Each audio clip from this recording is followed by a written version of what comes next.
وفتحت أبوابها وقال لهم خزنتها سلام عليكم طبتم فادخلوها خالدين وقالوا الحمد لله الذي صدقنا وعده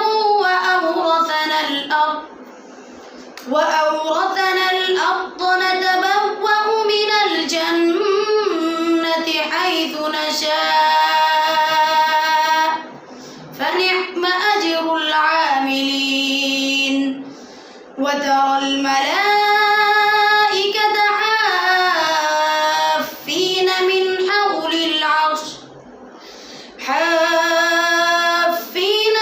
حول العرش يسبحون بحمد ربهم وقضي بينهم بالحق وقيل الحمد لله رب العالمين صدق الله العظيم.